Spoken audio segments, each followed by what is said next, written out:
আমি এখন বাফুফের মাঠে, বাফু ফুটবল ফেডারেশনের মাঠে এখন সংস্কারের কাজ চলছে। সেই সংস্কারের কাজ করা সত্ত্বেও এলাকার আশেপাশের ফলাফল ছেলেরা ফুটবল খেলতেছে, দেখেন তা দেখা যাচ্ছে।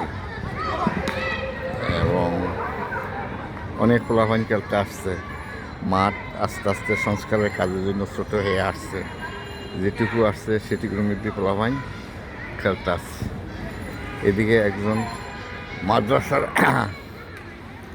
হাফেজ পরে একজন সারাদিন মোবাইল খেলে, সারাদিন মোবাইলে ফ্রি ফায়ার খেলে। সে ৭৬ লেভেলে খেলতে আছে। এই দেশে ৭৬ লেভেলে খেলতে আছে। সে সবসময় খেলে, তার খেলার জন্য আরেকজন আগ্রহী তাকায় আছে। এখন মাঠ সংস্কারে যারা কাজ করছে তাদের সময় শেষ, এখন তারা ছুটিতে যাইতেছে।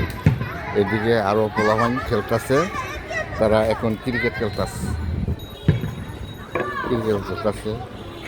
এই যে ক্রিকেট খেলতেছে, অনেক ভালো খেলোয়াড় ট্রেনিং দিতেছে, পরে জাতীয় টিমে খেলবো।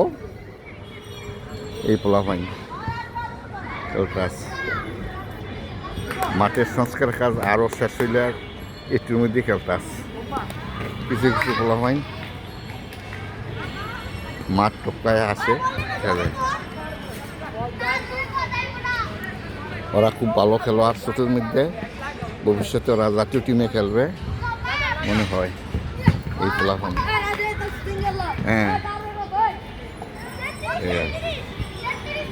এখন তাদের জন্য তারা খেলবে এই আর কি। এবং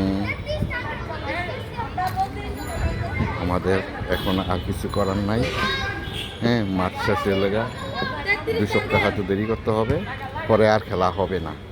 হ্যাঁ, সবাই বিভিন্ন জায়গায় খেলবে, এইটাই খেলা আর কি, এটাই খেলা। হ্যাঁ, এই আর কি। এখন আমার শেষ। আমরা যদি এই চ্যানেলটি আপনারা দেখেন, সাবস্ক্রাইব করেন, ভবিষ্যতে আরও ছবি, ভবিষ্যতে এই ধরনের ছবি এবং আমরা আরও দেখাবো এই বাফুফের মাঠ।